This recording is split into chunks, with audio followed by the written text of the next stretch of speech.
قل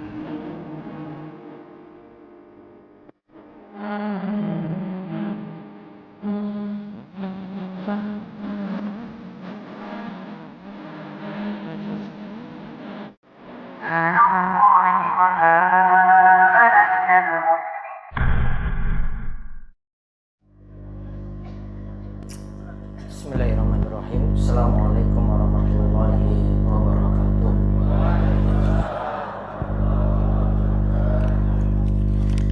Alhamdulillahilladzi arsala rasulahu bil huda wa dinil haqq liyudhhirahu 'ala dini kullih wa kafa billahi shahida.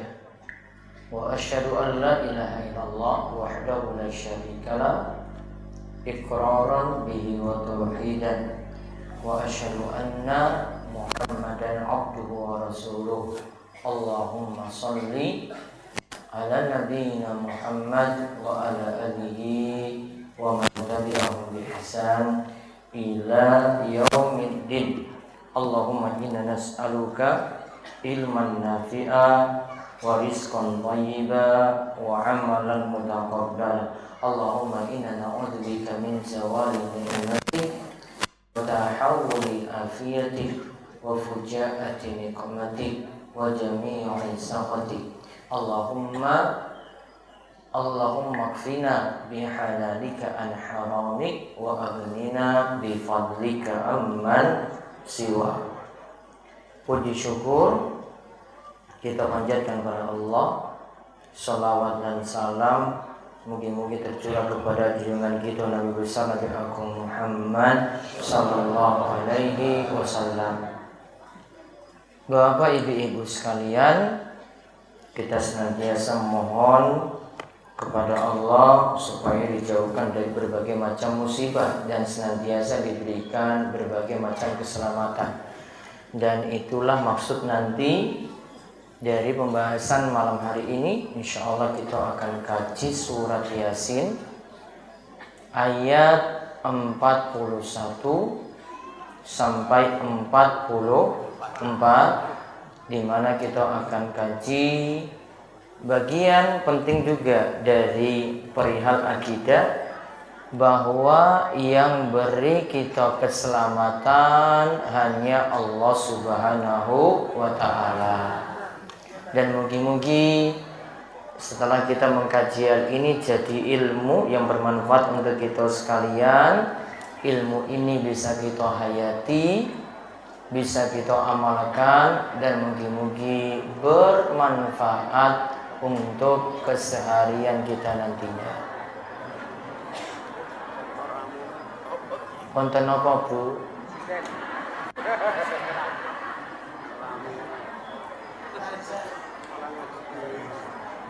Sampun. Nah, lanjut.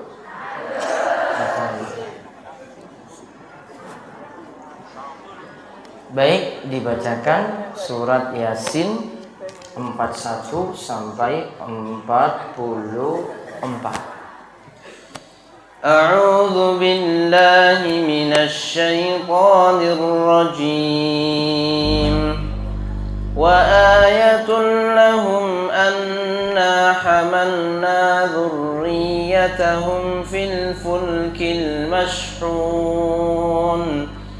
wa khalaqna lahum min mithlihi ma yarkabun wa in nasha' nughriqhum fala sarikha lahum wa la hum yunqadhun illa rahmatan minna wa mata'an ila hin.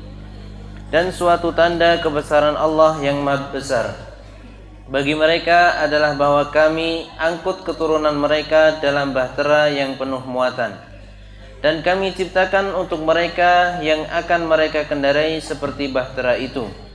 Dan jika kami menghendaki, niscaya kami tenggelamkan mereka, maka tiadalah bagi mereka penolong, dan tidak pula mereka diselamatkan. Tetapi kami selamatkan mereka karena rahmat yang besar dari kami, dan untuk memberikan kesenangan hidup sampai kepada suatu ketika. Taib. Wa ayatul lahum anna hamalna dzurriyyatahum. Dan di antara tanda kebesaran Allah bagi mereka adalah bahwasannya kami angkut zurriyatahum, keturunan mereka. Namun para ulama tafsirkan keturunan ini yang dimaksudkan adalah leluhur mereka. Ya, jadi zurriyah di sini maknanya malah leluhur. Khusus untuk ayat ini. Fil fulkil mashhun. Diangkut dalam kapal mashhun yang berisi penuh muatan. Ini kira-kira membicarakan tentang Nabi sinten? No. Nabi Nuh alaihi salam. Nabi Nuh itu diangkat pengikutnya, dan Nabi Nuh yang beriman, semua yang beriman diangkut di atas perahu besar, semua berisi muatan orang-orang, kemudian diberangkatkan untuk menyeberangi lautan ketika itu karena terjadi banjir besar. Karena terjadi banjir besar. Lalu wa khalaqna lahum mim mislihi ma yarkabun. Dan kami ciptakan juga untuk mereka angkutan lain. Angkutan lain di sini adalah angkutan yang bermanfaat seperti apa yang mereka kendarai. Lalu Allah katakan lagi, wa innasya nughriquhum fala sarikha lahum walahum yunqadhun. Dan jika kami menghendaki, kami tenggelamkan mereka, tenggelamkan orang-orang tadi, maka fala sarikha lahum, tidak ada penolong bagi mereka, dan juga mereka tidak bisa diselamatkan. Illa rahmatan minna wa mata'an ilahin. Kecuali rahmat dari kami, kecuali rahmat yang besar dari kami untuk memberikan mata, untuk memberikan kesenangan kepada mereka sampai waktu tertentu. Jadi cuma waktu tertentu saja, tidak untuk selamanya. Ini 4 ayat saking ayat 41 sampai 44. Bagi Bapak Ibu-ibu, kalau kita renungkan surat Yasin itu manfaat sekali kalau direnungkan. Enggak cukup dibaca, dihafal, direnungkan. Ini bagi yang sudah menghafal bukan masalah. Boleh enggak? Boleh. Dan kalau yakin ini separuh dari jamaah yang hadir itu pun hafal surat Yasin. Yo sami. Dulu yuk kita sama-sama juga baca.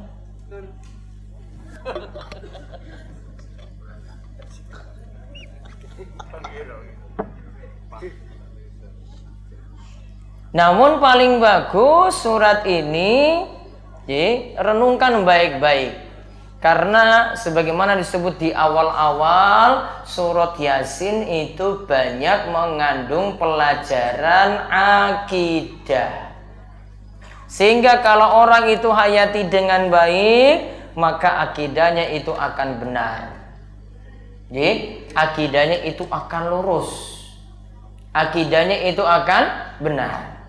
Nah, sekarang kita lihat penjelasan saking ayat.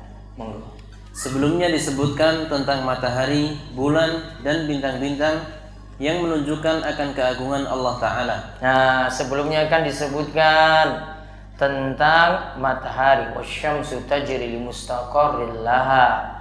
Juga disebutkan tentang bulan, wal qamara qaddarnahu manazil hatta 'ada kal urjunil qadim. Juga disebutkan tentang bintang-bintang, wasyamsu yambagi laha an tudrikal qamara wal lailu sabiqul nahar wa kullu fi falaki yasbahun. Dan setiap sesuatu tadi fi falak yang ada di langit, yaitu bintang-bintang juga, semua beredar sesuai dengan tempat peredarannya. Menunjukkan lagi kita membicarakan ada matahari, ada bulan di situ, ditambah dibicarakan juga tentang bintang-bintang. Semua dengan satu tujuan, untuk menunjukkan keagungan, kebesaran Allah Subhanahu wa ta'ala. Agar kita tahu Allah Maha Besar, kita tidak mudah-mudahan berbuat syirik. Bergantungnya pada Allah yang Maha Besar, bergantungnya kepada Allah yang Maha Agung, bergantungnya kepada Allah yang Maha memberikan keselamatan, bukan bergantung kepada makhluk yang tidak bisa berbuat apapun. Walaupun itu diyakini dari orang-orang soleh pun yang memberikan saran-saran supaya panjenengan biar bisa selamat. Mas, kalau jenengan ingin selamat, pasang raja ini di rumah, maka penjahat-penjahat nggak mungkin masuk dalam rumah. Mas, kalau pengen sugih, maka pasang ini jimat-jimat niki tulisan Arab, pasang di depan pintu warungmu. Pelarisan berarti ya Pak ya? Ada juga untuk lindungi diri. Padahal yang melindungi kita, beri perlindungan kepada kita Allah. Yang menyelamatkan kita dari mara bahaya di rumah juga adalah Allah. Bukan benda-benda tadi yang tidak bisa memberikan manfaat, tidak bisa memberikan mudarat. Dan memakai seperti itu termasuk syirik. Man ta'allaqa tamimatan faqad asyrak. Siapa yang pakai jimat-jimat raja-raja, ada lagi yang pakai sabuk, ada lagi yang pakai akik, ada lagi yang pakai susuk, ada lagi yang pakai keris. Semuanya diyakini punya kesaktian, bisa melindungi dirinya, rumahnya bisa aman. Ternyata sudah pasang keris juga, ya sami mawon kecolongan juga. Bisa nggak? Bisa. Dipasang raja juga, kecolongan juga. Ya, Allah yang memberikan keselamatan, bukan benda. Paham ya?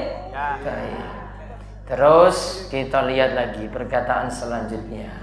Juga untuk menunjukkan bahwa Allah itu satu-satunya yang disembah, satu-satunya pemberi nikmat, satu-satunya yang menyelamatkan kita dari musibah, dibuktikan dalam ayat yang dikaji saat ini. Allah satu-satunya yang disembah karena seluruh alam ini tunduk pada Allah. Matahari diatur oleh Allah, bulan juga diatur oleh Allah, falak bintang-bintang juga diatur oleh Allah. Tunduk semua pada Allah berarti. Maka kita hanya menyembah Allah saja. Yang memberi nikmat juga Allah. Yang bisa membuat kita sehat itu adalah Allah, bukan Pak Dokter, bukan obat. Namun yang memberikan kesembuhan adalah Allah Subhanahu wa ta'ala. Maka Nabi Ibrahim pernah mengatakan, wa idza maridtu fahuwa yashfin. Jika aku sakit, yang beri kesembuhan adalah Allah. Ada yang bolak-balik datang ke dokter nggak sembuh-sembuh. Ada yang nggak berobat sama sekali, dibiarkan saja. Alhamdulillah, wis mari gampang banget gur istirahat. Ternyata cuma kesel saya.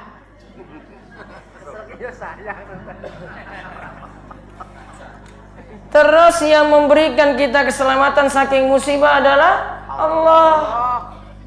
Ada yang mau kecelakaan, maka Allah itu selamatkan, akhirnya selamat dari kecelakaan tadi. Ada yang punya penyakit berat, Allah angkat penyakitnya, alhamdulillah sembuh. Ada yang punya utang berat, bisa nggak diberi jalan keluar oleh Allah? Bisa. Allah angkat itu segera. Padahal sebentar lagi ya dikejar-kejar apa? Rentenir atau debit kolektor tadi. Diisi kejar-kejar dia. Namun Allah segera berikan dia keselamatan saking musibah. Dibuktikan dalam ayat ini Allah yang menyelamatkan semuanya. Terus dalam ayat ini diingatkan tentang nenek moyang mereka, yaitu Nabi Nuh alaihi salam yang diselamatkan dengan diangkut dalam kapal. Nikmat bagi nenek moyang juga nikmat yang dirasakan oleh keturunan, sehingga dalam ayat tetap dipakai istilah dzurriyyah yang artinya keturunan. Nah, di ayat itu disebut wa ayatul lahum anna hamalna dzurriyyatahum. Disebut zuriyah, keturunan. Padahal yang diselamatkan itu adalah simbahnya Nabi Nuh. Namun dari Nabi Nuh ini maka keturunannya juga bisa selamat. Kenapa demikian? Nanti kita lihat ada cerita Nabi Nuh itu satu-satunya yang selamat di muka bumi. Dan setelah itu tidak ada keturunan lagi kecuali dari jalurnya Nabi Nuh alaihissalam. Seluruh makhluk yang ada di muka bumi semuanya hancur ketika terjadi banjir bandang tadi. Yang selamat cuma Nabi Nuh alaihissalam dan pengikutnya tadi. Dan itulah yang mewariskan keturunan setelah itu. Oleh karena itu Nabi Nuh disebut bapak manusia kedua setelah Nabi Adam. Jadi kalau bapak manusia siapa? Yang pertama Nabi Adam alaihissalam, yang kedua Nabi Nuh. Karena ketika terjadi banjir bandang yang besar, semua itu mati kecuali Nuh dan pengikutnya saja, dan keturunan dibangun dari situ. Ya, berarti semua jalurnya ini warga Gunung Kidul juga sampai di simbahnya Mbah Nuh. Semuanya sama. Ditarik-tarik lagi sampai simbahnya yang paling ujung siapa? Adam. Jadi sama. Kita punya garis keturunan yang sama, yaitu sampai Nabi Nuh. Tarik lagi ke atas sampai Nabi Adam. Ya berarti sama. Ya, masih sedulur. Namun ada yang ya kayak gitu nakalnya. Ada yang baik-baik saja. Ya tergantung keturunannya ini gimana, soleh apa bukan. Terus yang berikutnya. Ayat ini menunjukkan bahwa jika Allah menghendaki untuk menenggelamkan, maka tidak ada yang bisa menolong dan menyelamatkan. Hanya Allah yang bisa menyelamatkan, dan itu atas rahmat Allah. Kalau Allah menghendaki semuanya tenggelam, maka semuanya tenggelam. Namun akhirnya Allah selamatkan tadi diantaranya kaum Nuh. Maka akhirnya manusia masih ada generasi setelah ini. Sekarang kita lihat pelajaran saking ayat. Ayat ini menjelaskan tentang diselamatkannya manusia dari tenggelamnya di zaman Nabi Nuh alaihi salam. Seandainya Allah tidak menyelamatkan mereka, tentu habislah manusia di muka bumi. Namun atas karunia Allah, Dia menyelamatkan Nuh alaihi salam dan pengikutnya. Yang tersisa di muka bumi hanyalah mereka saja, sehingga generasi berikutnya dari keturunan mereka. Sebagaimana Allah Ta'ala berfirman yang artinya, dan kami jadikan anak cucunya orang-orang yang melanjutkan keturunan. Terus karenanya? Karenanya Nabi Nuh alaihi salam disebut bapak manusia kedua setelah Nabi Adam alaihi salam. disebutkan dalam surat As-Saffat ayat 77, wa ja'alna dzurriyyatahu humul baqin, dan kami jadikan anak cucunya orang-orang yang melanjutkan keturunan. Para ulama pakar tafsir katakan dari Nabi Nuh saja untuk keturunan generasi berikutnya, karena semua ketika itu manusia itu mati kecuali yang selamat tadi di atas kapal saja, dan itu yang melanjutkan generasi berikutnya. Terus yang kedua, di antara nikmat Allah, Dia memberikan nikmat dengan mengajarkan bagaimanakah cara mengarungi lautan. Seandainya bukan karena karunia tersebut, tentu manusia tidak dapat menyeberangi lautan dan samudra yang luas. Baik, sudah pernah numpak kapal? Sudah. Ada yang belum. Ya mungkin-mungkin orang numpak kapal atau numpak pesawat, ya terserah. Orang yang melewati lautan, kalau dilihat nyebrang dari pulau ke pulau, itu Masya Allah, itu melewati gelombang-gelombang yang besar. Iya kan? Melewati gelombang-gelombang yang besar. Apalagi kalau pergi ke daerah timur sana. Kampung kula itu di Papua. Perjalanan itu seminggu. Numpak kapal. Di laut seminggu terus. Enggak ada pemandangan hijau, enggak ada anggur air terus. Membosankan. Namun dengan kehendak Allah itu bisa dilewati dengan mudah. Walaupun lewat gelombang-gelombang yang besar, apalagi lewat lautan yang ada di perairan Maluku, ada lautan Banda, luar biasa gelombangnya. Kalau sudah sampai Jawa ya tenang-tenang, woi. Makanya orang Jawa ya kayak gitu, anteng sekali ya.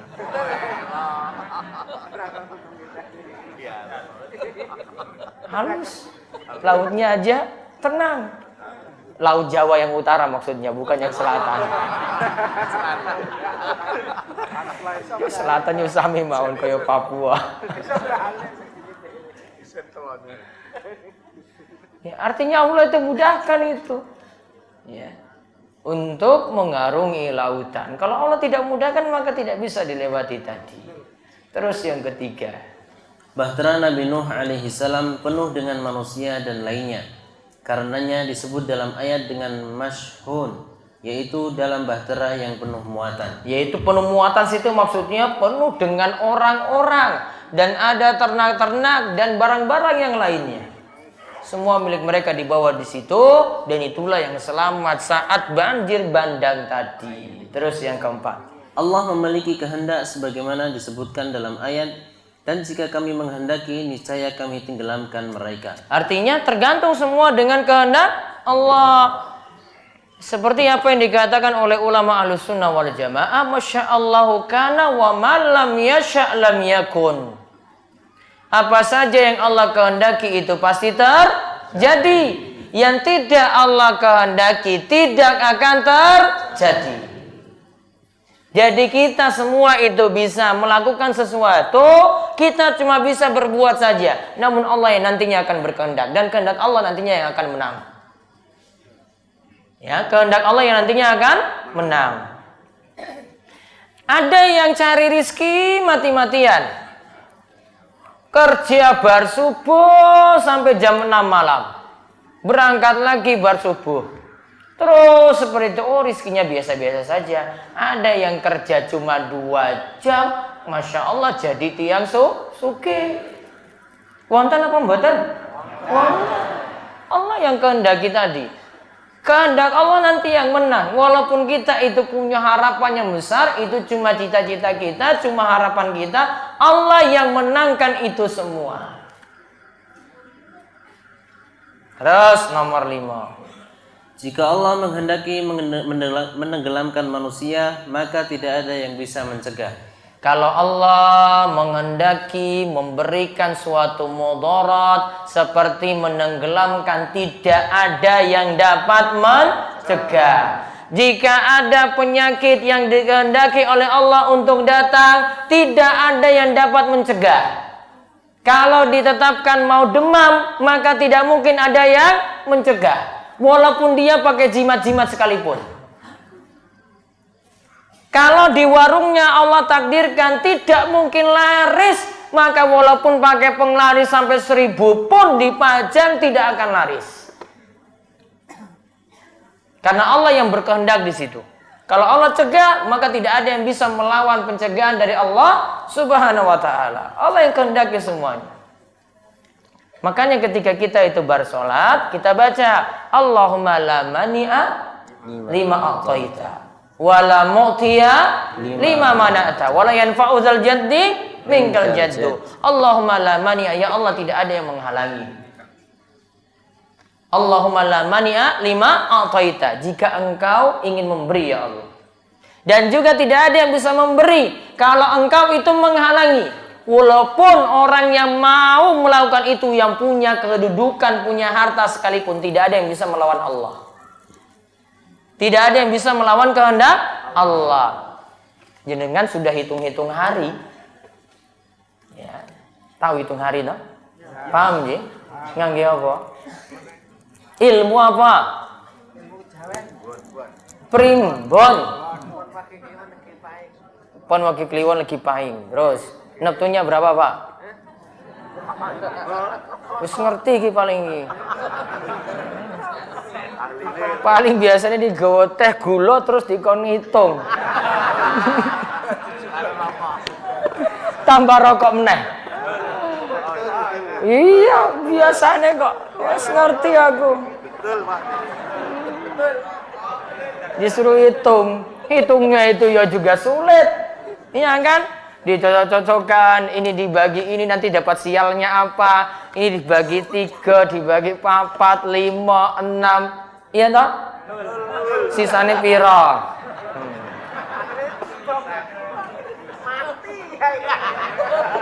Terus dicocoknya karo si mbae matinya kapan? Nah, itu ngerti. Walaupun hitung-hitung sekalipun, datangkan pawang hujan sekalipun, kalau Allah takdirkan ketika itu ya acaranya nggak lancar, ya tetap nggak lancar. Tetap kalau Allah takdirkan turun hujan, walaupun bawa pawang sekalipun 1000, itu yang paling ahli di Jogja sekalipun, tidak ada yang bisa melawan kehendak Allah. Tidak ada yang bisa melawan kehendak Allah di situ. Allah takdirkan hujan turun ya sudah. Terus ya sudah. Mau tenda-tendanya semuanya hancur ya sudah. Nggak mungkin ada yang lawan kehendak Allah di sini. Paham ini nggih? Berarti solusinya apa? Pasrah kepada Allah, bukan pada makhluk, bukan pada raja, bukan pada pawang hujan, bukan pada hitung-hitung hari tadi. Pun mugi-mugi Allah beri taufik dan hidayah. Terus yang berikutnya, selamatnya manusia dari tenggelam sejatinya bukan karena usaha mereka, namun karena rahmat Allah. Nah, kalau kita itu dapat selamat, itu semua karena rahmat Allah. Maka Nabi SAW itu pernah menyebutkan dalam hadis, faman wajada khairan falyahmadillah. Siapa yang dapat kebaikan, puji Allah setelah itu, maka pujilah Allah. Wa man wajada ghaira dzalik fala yalumanna illa nafsa. Namun kalau dia dapat selain itu, artinya bukan kebaikan yang didapati, bukan keinginan yang didapati, kegagalan yang didapati, maka jangan salahkan kecuali dirinya sendiri. Kalau dapat kebaikan berarti pujilah Allah. Karena kita bisa selamat itu semua karena rahmat Allah, bukan kerja keras kita. Kita kerja keras pun, usaha pun, mati-matian, kalau Allah nggak kehendaki dapat kebaikan, tidak akan dapat kebaikan. Jadi semua pasrah pada Allah Subhanahu wa taala. Terus yang ketujuh, Allah memiliki rahmat Karenanya Allah memiliki nama Ar-Rahman dan Ar-Rahim. Nah, seperti kita baca Bismillahirrahmanirrahim. Ada di situ Ar-Rahman Ar-Rahim. Sekarang lihat artinya. Ar-Rahman artinya nama yang khusus bagi Allah. Maknanya adalah memberikan rahmat kasih sayang yang luas. Sedangkan Ar-Rahim juga merupakan nama Allah. Maknanya adalah memberikan rahmat kepada siapa saja yang Allah kehendaki. Ada pula ibarat dari Ibnul Qayyim rahimahullah dalam Bada'i Al-Fawaid. Ar-Rahman adalah yang menyifati Allah. Sedangkan Ar-Rahim adalah perbuatan Allah yang menyayangi hambanya. Taib, ada istilah Ar-Rahman, ada istilah Ar-Rahim. Ada nama Allah Ar-Rahman, ada nama Allah Ar-Rahim. Nama Allah Ar-Rahman itu artinya Allah memberikan kasih sayang yang luas kepada siapapun. Sedangkan Ar-Rahim adalah nama Allah juga, Allah memberikan kasih sayang cuma pada orang-orang yang khusus. Kalau Ar-Rahman memberikan kasih sayang yang luas, maka Allah mengasihi orang yang sholat, orang yang tidak sholat juga dikasihi. Rahmatnya luas.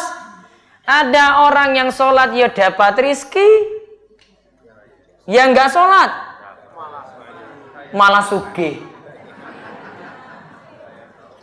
Ya toh? Sholat rajin ke masjid, ya malah kayak gitu.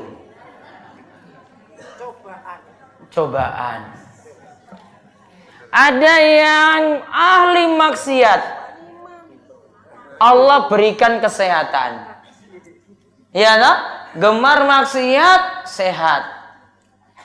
Ada yang rajin ke masjid, juga sehat, juga kadang sakit. Menunjukkan itu rahmat Allah yang luas, diberikan kepada siapapun yang taat maupun yang tidak taat.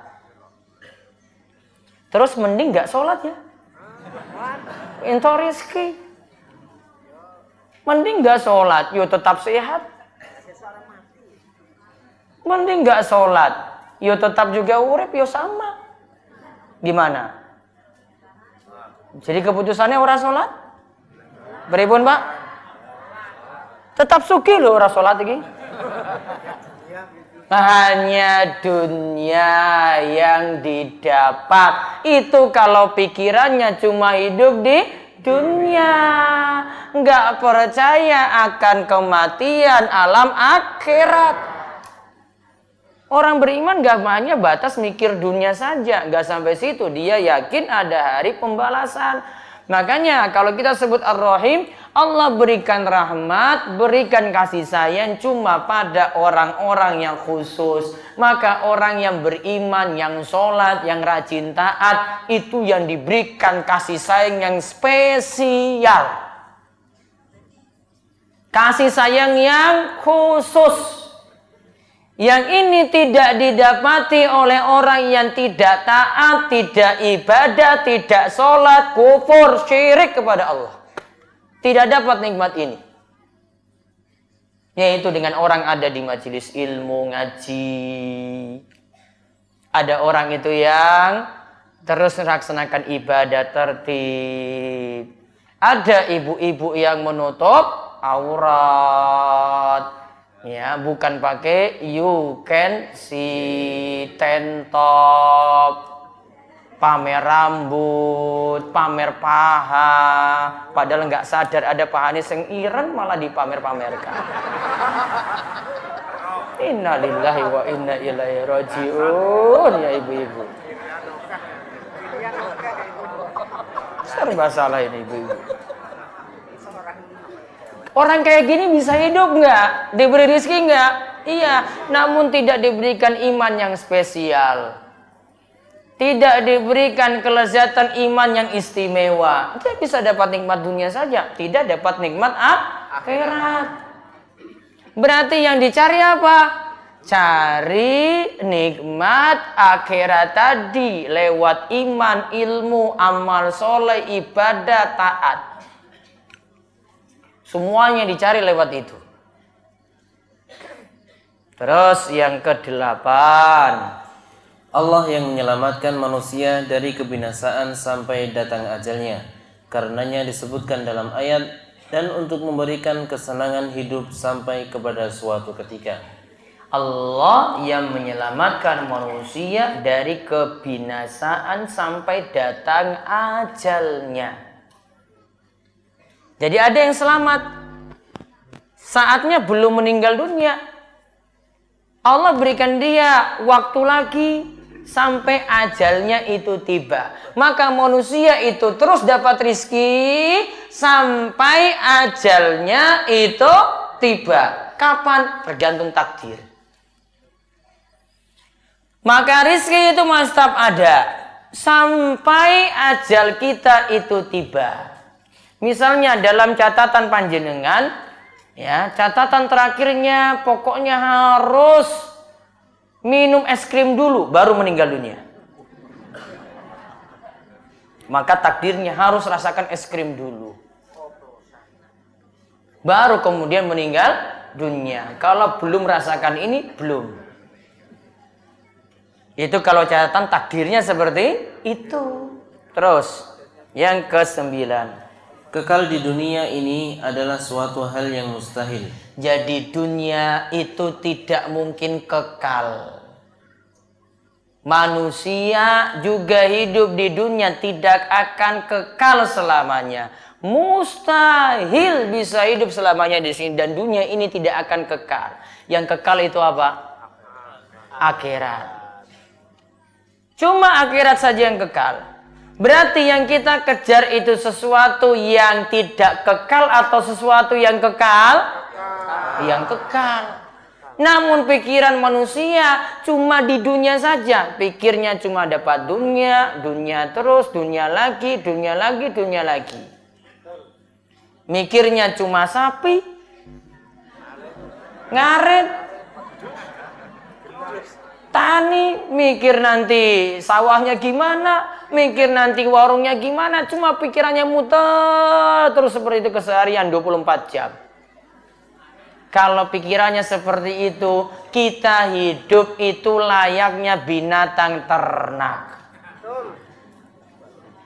Orang yang hidup cuma mikir dunia saja, makan, minum, tidur, itu cuma seperti binatang ternak, layaknya sapi.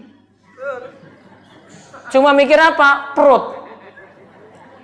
Dan kapan waktunya istirahat? Oh, tidur aja.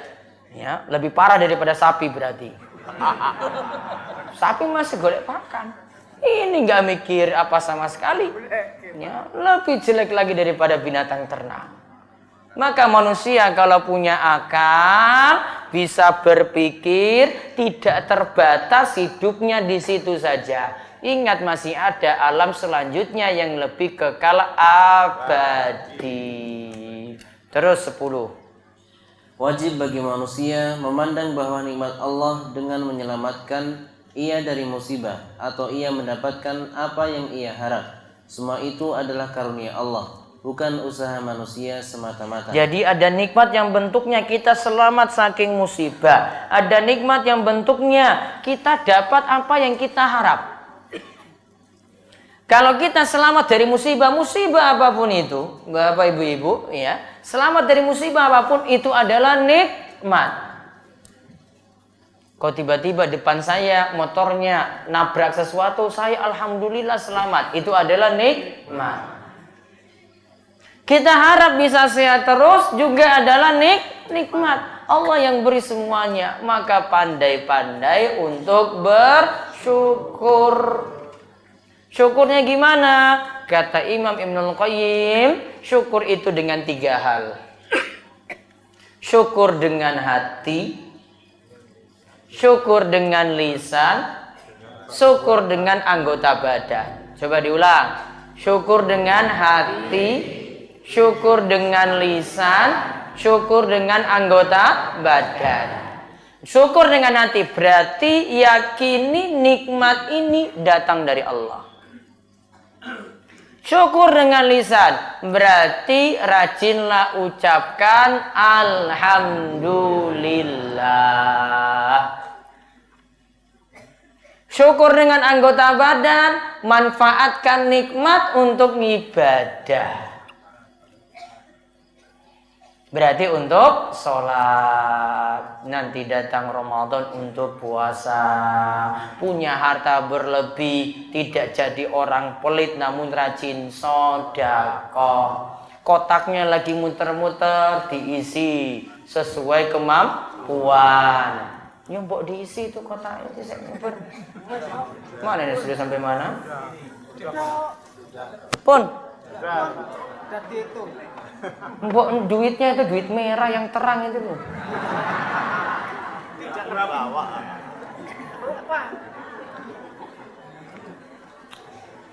Orang itu mikirnya beli rokok. Masya Allah, luar biasa pengorbanannya coba. Tuku rokok berapa coba Pak? Berapa sak bungkus? 20.000. Infaknya tadi masukkan berapa? Emang dasar pelit. Cilaka tenan ini. 20.000 coba. Setiap hari dibakar kan? Iya toh? Nggak ada libur kan? Ibu-ibunya malah teriak.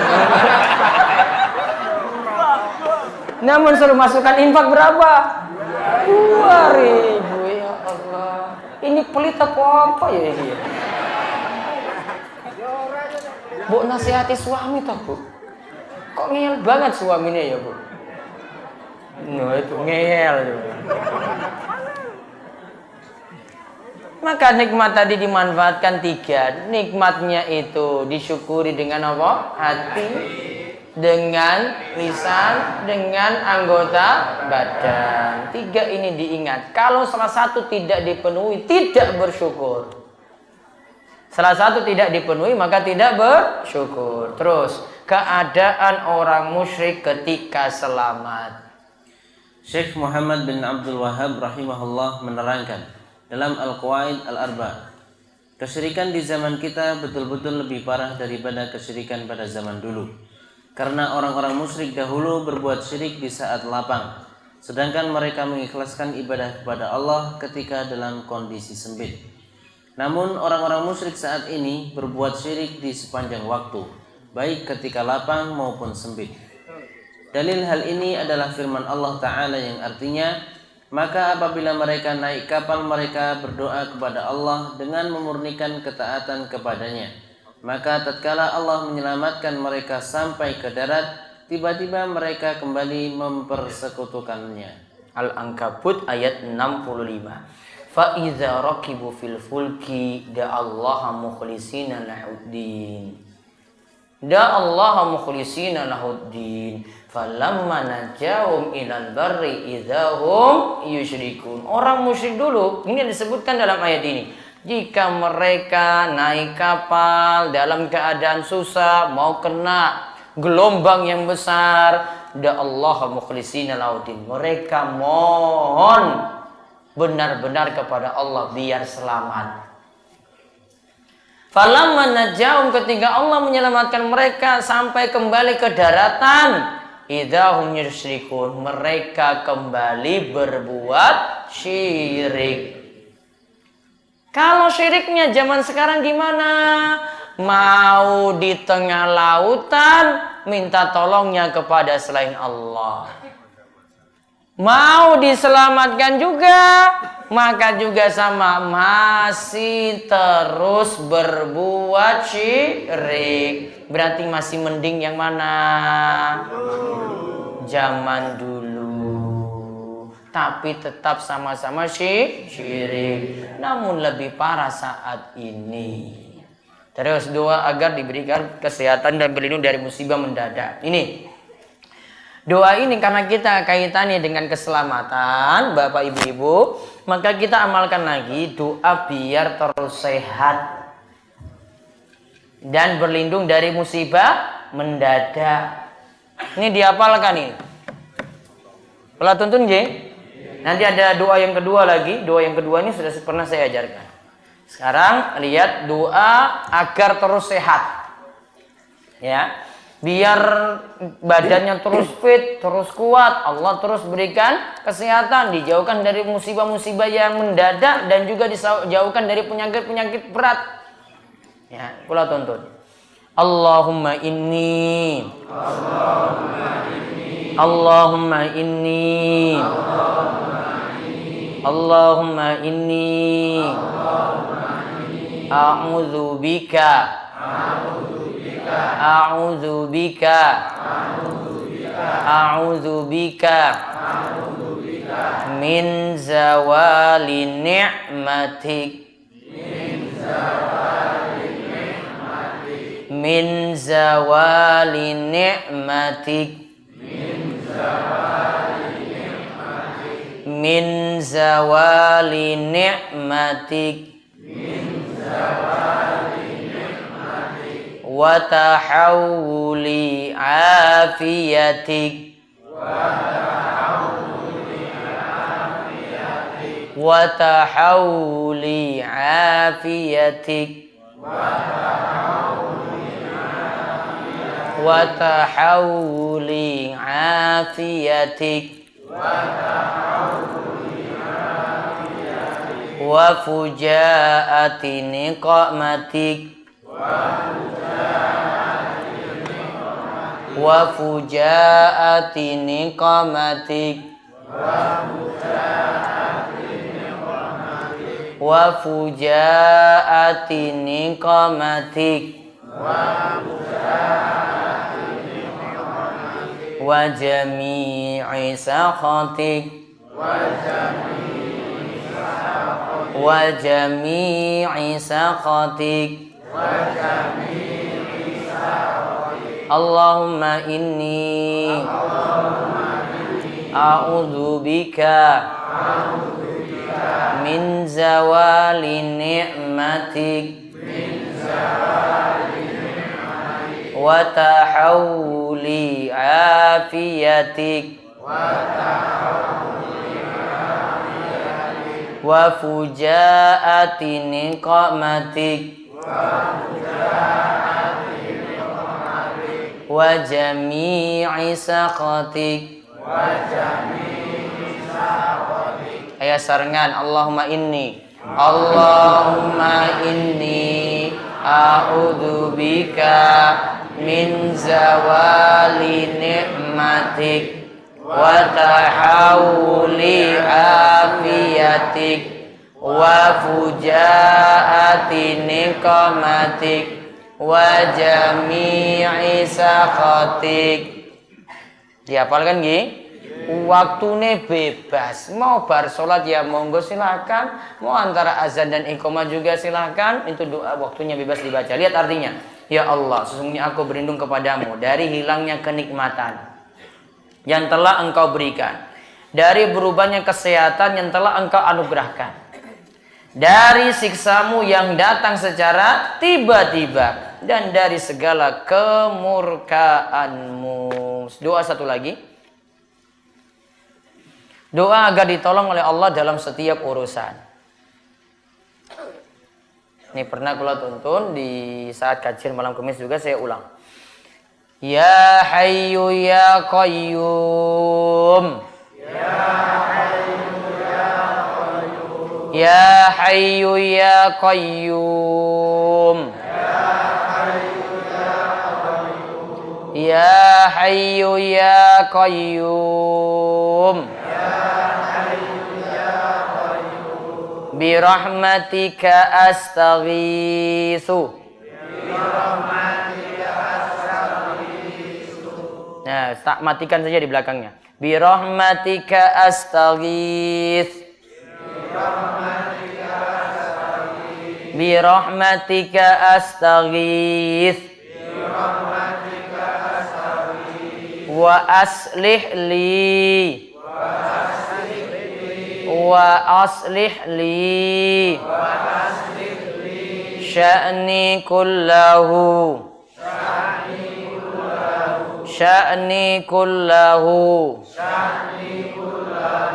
wa la takilni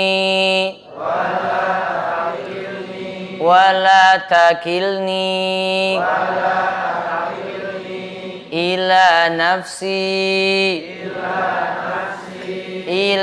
nafsi tarfata ainin abadan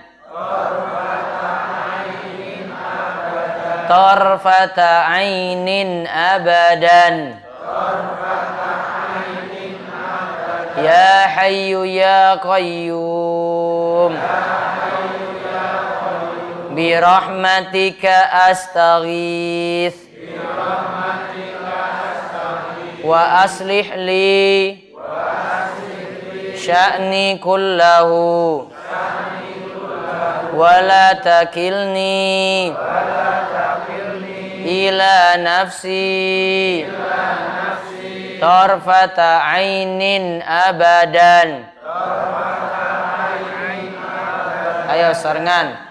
Ya hayyu ya qayyum bi rahmatika astaghits wa aslih li sya'ni kullahu wa la takilni ila nafsi tarfata ainin abadan.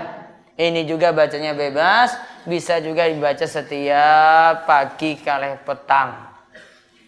Nah, di sini lihat artinya, wahai Rabb yang Maha Hidup, wahai Rabb yang berdiri sendiri dan tidak butuh segala sesuatu, dengan rahmat-Mu aku minta pertolongan, perbaikilah segala urusanku dan jangan serahkan kepadaku walau sekejap mata pun tanpa mendapat pertolongan darimu selamanya. Itu biar terus selamat. Kalau ini doa ditolong oleh Allah dalam setiap urusan, berarti juga bisa menolong kita dalam hal utang. Baca itu. Pun, taib, monggo sambil nunggu pertanyaan-pertanyaan masuk. Wonten pengumuman. 1. Malam Sabtu tetap ada seperti biasa di Karangreje. Kemudian sorenya tetap ada pelajaran di DS. Kemudian untuk Sabtu ada 3 kajian besar. Paginya jam 7:30 sampai jam 11 itu nanti acara di Masjid Agung Al-Ikhlas Wonosari. Saya akan mengisi dengan Ustadz Dr. Sufyan Baswedan, ya, dan nanti akan membahas tentang masalah ilmu. Kemudian yang kedua sorenya ibu-ibu wonten pengaosan di Masjid Besar Al-Huda pelayan ba'da ngasar kajian tafsir surat An-Nur seperti biasa. Ya besok Sabtu Legi. Kemudian malamnya bareng Isya. Ya, itu nanti ada pengawasan di Masjid Babul Jannah kayaknya. Untuk pelayan ya. Kok pelayan sih? Delingo.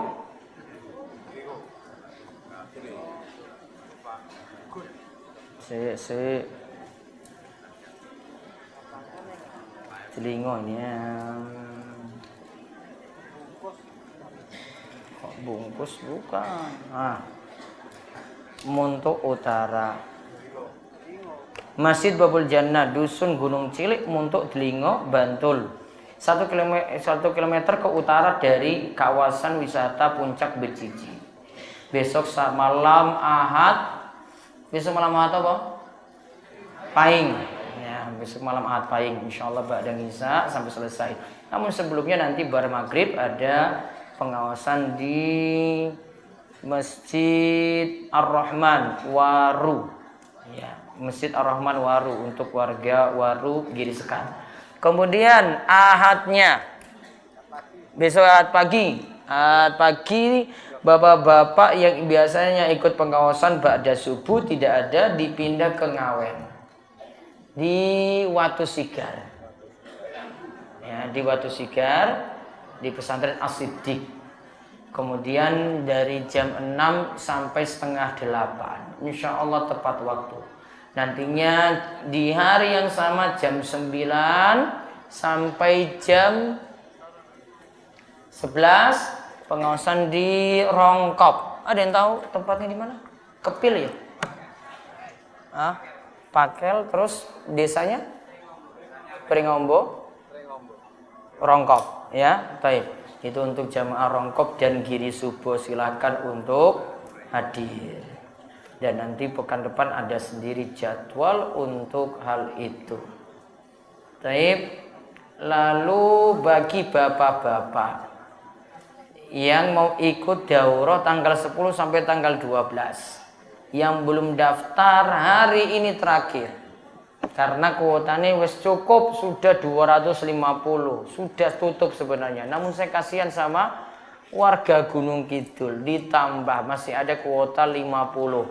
Kalau nggak daftar nggak boleh ikut, ya harus daftar. Boleh bapak, boleh ibu-ibu, namun yang diberi penginapan cuma bapak-bapak saja.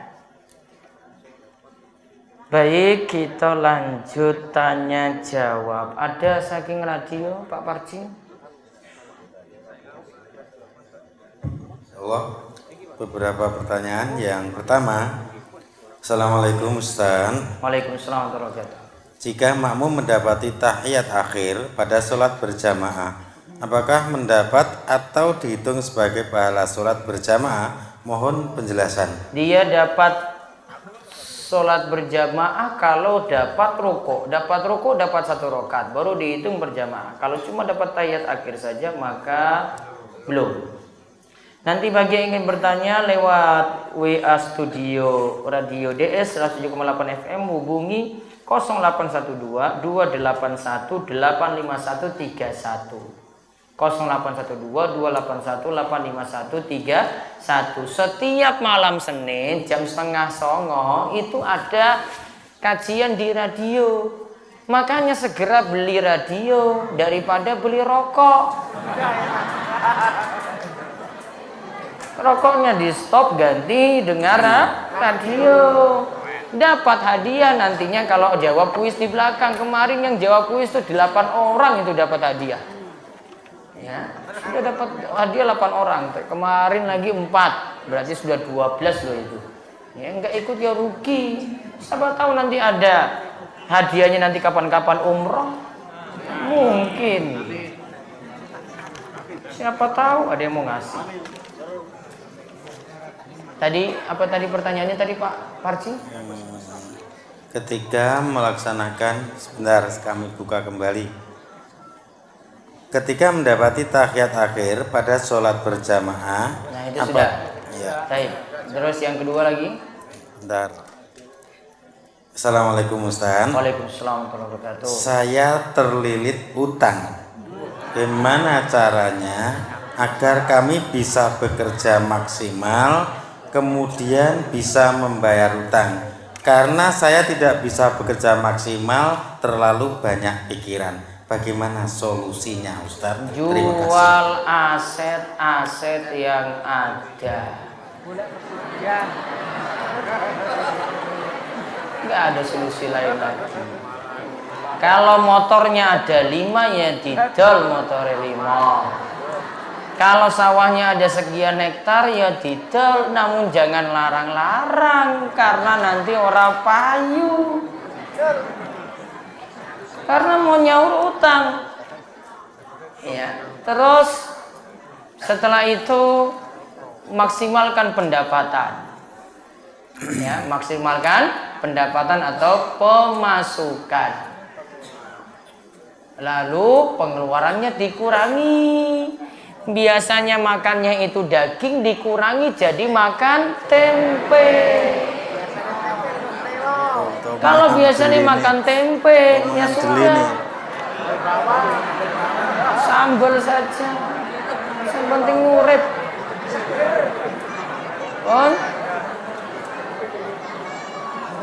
Dimohon belum bubar dulu sampai pertanyaan selesai.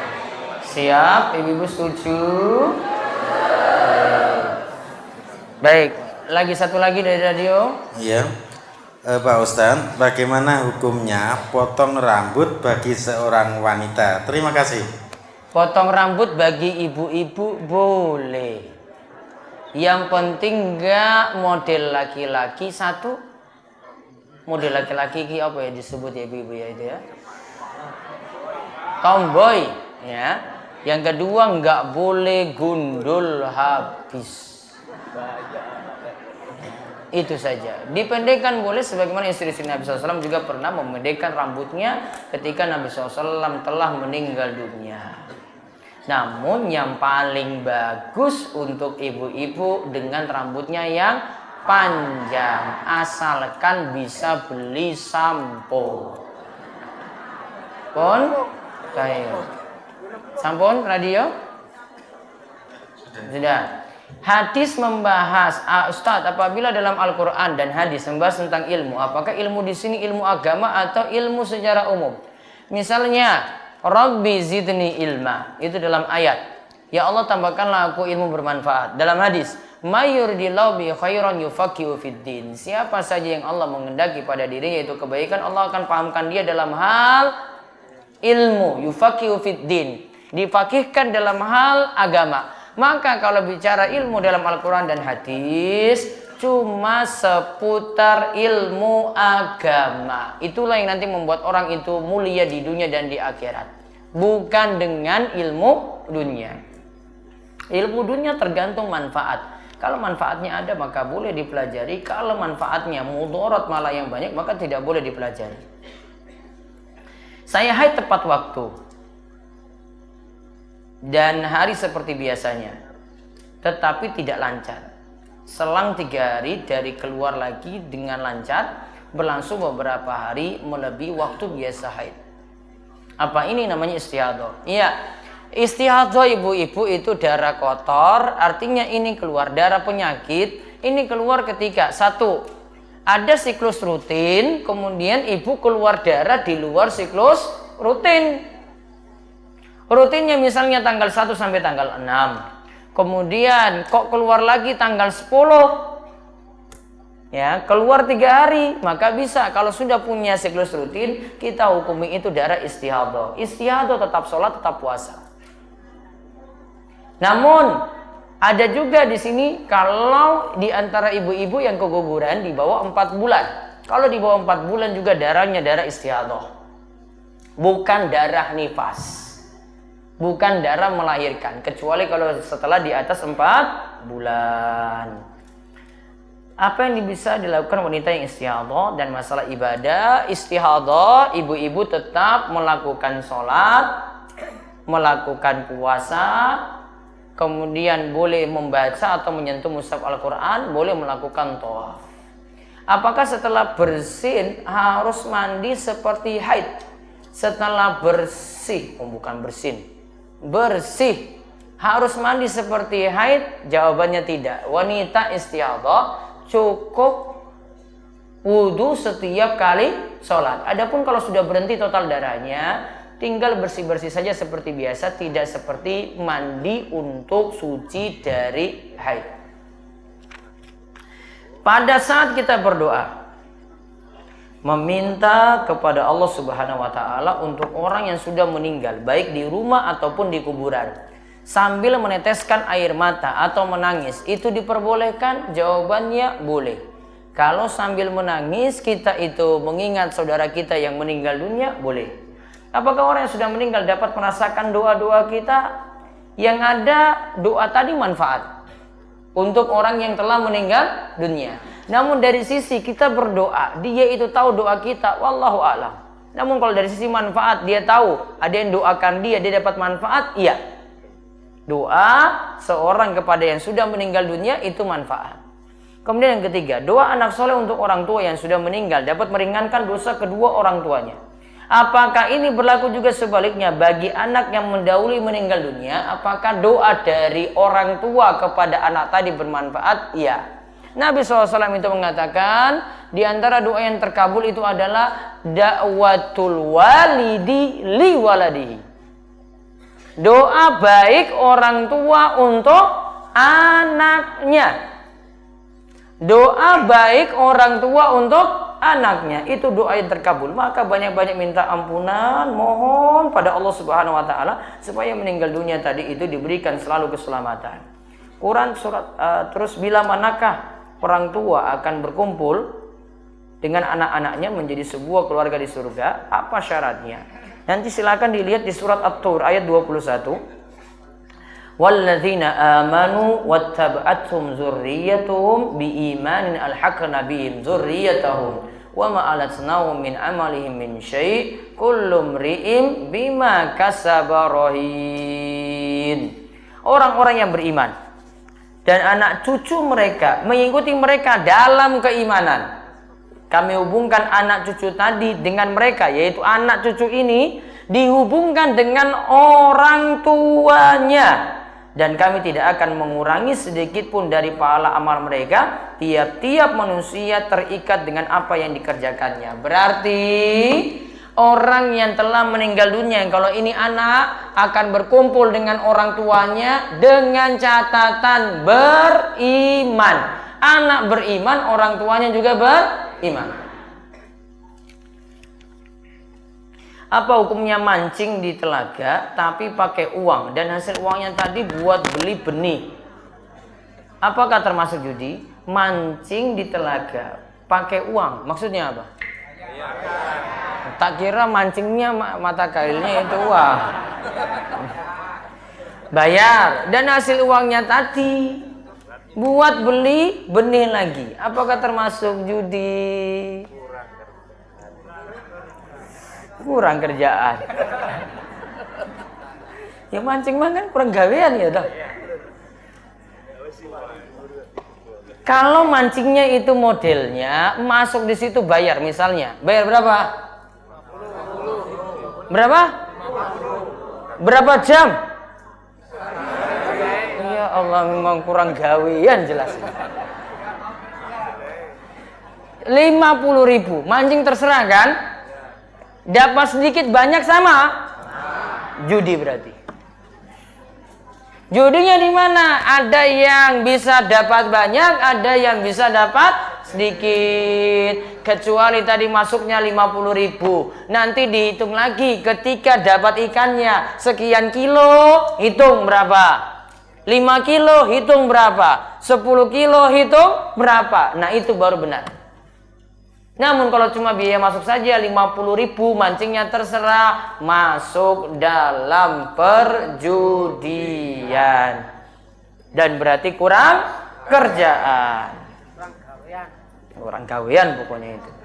Enggak ngurus istri, enggak mau makan bakso dengan istri, mikirnya ikan terus.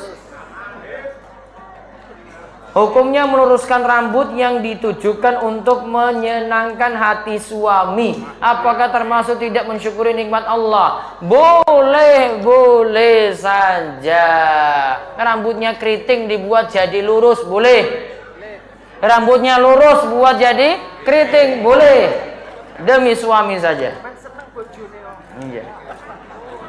Bagaimanakah jika kita menjumpai ketika kita saat waktu zuhur di masjid dan kita tidak sempat untuk melaksanakan sholat qobliyah zuhur karena sudah terlanjur iqomah? Apakah setelah sholat zuhur kita bisa melaksanakan sholat qobliyah 4 rakaat? Bisa.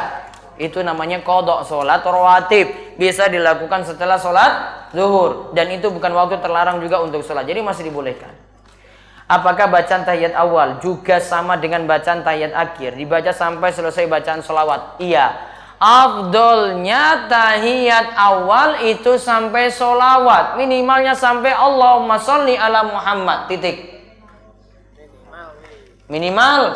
Namun kalau tahiyat awalnya mau sampai Allahumma sholli ala Muhammad wa ala ali Muhammad kama sholaita ala Ibrahim wa ala ali Ibrahim innaka Hamidun Majid. Allahumma barik ala Muhammad wa ala ali Muhammad kama barakta ala Ibrahim wa ala ali Ibrahim innaka Hamidun Majid. Lebih afdal. Bedanya dengan tahiyat akhir apa? Tahiyat akhir setelah baca sholawat tadi lanjutkan dengan doa. Allahumma inni a'udzubika min adzabi jahannam wa min adzabil qabri wa min fitnatil mahya wal mamat wa min syarri fitnatil masiihid dajjal. Terus ada doa lagi. Allahumma ighfir li ma qaddamtu wa ma akhartu wa ma asrartu wa ma alantu wa ma asraftu wa ma anta a'lamu bi minni antal muqaddimu antal muakhiru la ilaha illa anta. Dibaca lagi setelah itu. Ada lagi. Allahumma inni ala dzikrika wa syukrika wa husni ibadatik. Ada lagi, nyaurutan. Allahumma inni a'udzubika minal ma'sami wal makram. Boleh. Dia baca lagi setelah itu. Bedanya tahiyat awal dan tahiyat akhir. Tahiyat awal lebih ringkas, baca sampai sholawat saja. Tahiyat akhir bisa lebih panjang, lanjutkan dengan doa-doa. Paham ji? Baik. Seandainya sholat subuh agak telat waktu, apakah perlu mengerjakan sholat sunnah qobliyah subuh juga? Iya. Rugi kalau nggak kerjakan. Karena pahala saking sholat qobliyah subuh lebih baik daripada dunia dan seisinya. Maka tetap dilakukan. Bisa langsung setelah sholat subuh kalau memang telat. Atau bisa nunda sampai matahari meninggi, baru dia lakukan sholat qobliyah subuh. Itu namanya mengqadha sholat rawatib. Dalam sebuah keluarga kadang ada anak yang ngeyel, ada kadang berbuat kurang baik. Kejadian ini kadang yang selalu disalahkan seorang ibu. Apakah benar ini semata-mata kesalahan ibunya saja? Padahal seorang ibu juga sudah berusaha selalu menasihati anak, salah bapaknya juga. Kalau ada anak yang nakal, itu bisa jadi bapaknya juga kurang perhatian. Bapaknya juga kurang tegas. Ditambah lagi, bapaknya kurang memberi contoh yang baik. Anaknya nggak sholat di masjid. Kenapa? Wah, bapaknya juga malas. Malas sholat di masjid. Ya sama, anak nanti ngikut bapaknya seperti apa. Namun kalau bapaknya beri contoh yang baik, maka anak juga akan mendapatkan contoh yang baik, dia amalkan itu. Ada seorang ibu bertanya kepada saya dan saya belum bisa menjawab pertanyaan itu. Tolong dijelaskan. Anaknya itu menghilang kurang lebih 5 tahun. Dan anaknya itu menghantui ibunya itu dan si ibu itu merasa masih hidup. Dan yang jadi pertanyaan, kalau masih hidup bagaimana solusinya biar si anak segera pulang? Dan jika sudah meninggal si ibu itu harus bagaimana? Kalau belum pulang-pulang selama seperti ini dan sudah dicari-cari, maka kalau sudah diputuskan itu telah meninggal dunia namun tidak tahu itu ditemukan di mana, maka berarti orang tua pasrah dengan takdir ini. Solusinya adalah banyak doakan anak dan beri sedekah juga yang baik untuk anak tadi biar mendapatkan amal jariah, dan lakukan amal jariah apapun untuk anak tersebut biar anak tersebut tetap mendapatkan pahala. Saya itu menjalankan sholat malam. Setelah selesai salam, di belakang saya itu ada bayangan. Dan yang jadi pertanyaan saya, apakah bayangan itu Pak? Padahal saya itu sholat sendiri. Jangan-jangan bayangannya sendiri. Kan belum jelas. Jangan-jangan cuma ordennya saja. Jangan terlalu banyak inilah. Kan gak beritahu bayangannya itu ada di mana. Coba-coba nengok belakang, kok bayanganku sendiri. Yang saya tanyakan masalah tambahan nama Nabi, yang ini di belakang nama terdapat singkatan Sallallahu Alaihi Wasallam atau kepanjangannya adalah Sallallahu Alaihi Wasallam. Ini bagi Nabi Muhammad. Kemudian nabi-nabi lainnya misalnya Nabi Nuh, Musa, Isa dan lain-lain, di belakangnya namanya ada singkatan AS atau Alaihi Salam. Ada pertanyaan. Ini merupakan gelar atau apa? Tidak boleh sholawat diringkas, tidak boleh AS juga diringkas, tidak boleh nama Nabi SAW disebut terus kita baca Nabi Muhammad SAW. Tidak boleh. Nabi Nuh As, nggak boleh. Subhanahu wa ta'ala SWT, nggak boleh. Itu bukan pujian kepada Allah. Saya seorang suami, dalam rumah tangga saya ada suatu kesepakatan agar rumah tangga saya tentram untuk menjalaninya. Kesepakatannya dengan istri yaitu saya yang mengurus semua keperluan umum di masyarakat, dan anak dan istri saya mengurus soal makan sehari-hari saja.